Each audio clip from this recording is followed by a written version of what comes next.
السلام عليكم ورحمة الله وبركاته. وعليكم السلام ورحمة الله وبركاته. ازيكم يا حلوين، عاملين ايه؟ طيب الحمد لله. النهارده ان شاء الله هناخد احكام النون الساكنة والتنوين. هناخد ايه؟ أحكام النون الساكنة والتنوين. طيب احنا اتكلمنا قبل كده عن احكام وخدنا النون المشددة والميم الايه؟ المشددة. وخدنا حروف القلقلة. النهارده ان شاء الله هنتكلم عن احكام النون الساكنة والتنوين. اول حاجة عايزة اعرف يعني ايه نون ساكنة.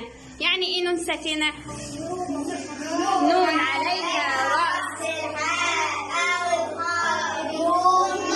يعني لما اجي ابص في المصحف والاقي عندي نون عليها رأس الحاء، او ممكن اقول عليها رأس الخاء بدون نقطة، اعرف ان دي النون ساكنة اللي انا بتكلم ايه عنها. طيب النون الساكنة عرفنا ان هي عليها رأس الحاء او الخاء بدون نقطة. عايزة اعرف يعني ايه التنوين. يعني ايه التنوين؟ يعني بحط ايه؟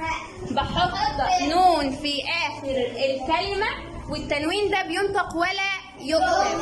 يبقى هو جعل نون في اخر الكلمة وبينطق ولا ايه يكتب. زي ما اقول بيت او بيتا او بيت او عليم حكيم، كده تنوين. التنوين انا عارفه اللي هو تنوين بالفتح او الضم او الايه او الكسر.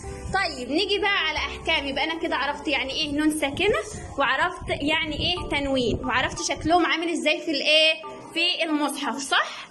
نيجي بقى نعرف احكام النون الساكنه والتنوين. عندي كام حكم؟ 6 4 ولا 6 يا شريف؟ 4. طيب ممكن تقولهم لي يا شريف؟ الإظهار والإدغام والإقلاب والإخفاء. أحسنت يا شريف، جزاك الله خيرا. عندي الإظهار، الإدغام، الإقلاب، الإيه؟ الإخفاء. طيب الإظهار يعني إيه في اللغة؟ هو إيه هي أسماء الإظهار؟ هو البيان. الإظهار هو البيان.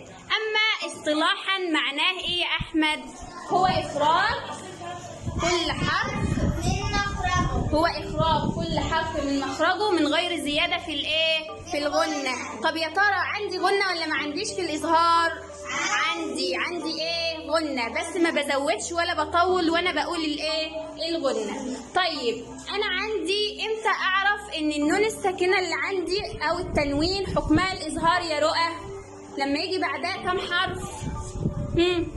ما يجي بعدها 6 إيه؟ حروف. اللي هي بسميها الحروف الإيه؟ الحلقية. الحروف الايه؟ الحلقية. الحروف الحلقية دي يعني ال6 الحروف الحلقية دي يا سعاد بتخرج من الحلق. الحروف الحلقية دي عددها كام؟ 6. الحروف دي لما تيجي بعد التنوين او بعد النون الساكنة بيبقى حكم التنوين او النون الساكنة الإظهار. ممكن حد يقول لي ال6 حروف دول؟ ارفع ايدي. 6 حروف، ارفعي ايدك. همز فهاء، عين فحاء، غين فخاء. طيب احسنتي، قولهم كده يا احمد. عين فحاء، همز فهاء، فهاء ثم عين خاء مهملتان ثم غين خاء. احسنتي. يبقى عندي حروف الإظهار هي الهمزة والهاء والعين والحاء والغين والايه والخاء. ممكن يجوا اول حاجة عندي في النون الساكنة زي من علق. من ايه؟ من ايه يا سعاد؟ اقول من علق، يعني بأظهر النون الساكنة بتاعتي، وقلت بعرفها بالمصحف بتكون موجودة عليها رأس الايه الخاء بدون نقطة او رأس الحاء. يبقى اقول من علق. من علق.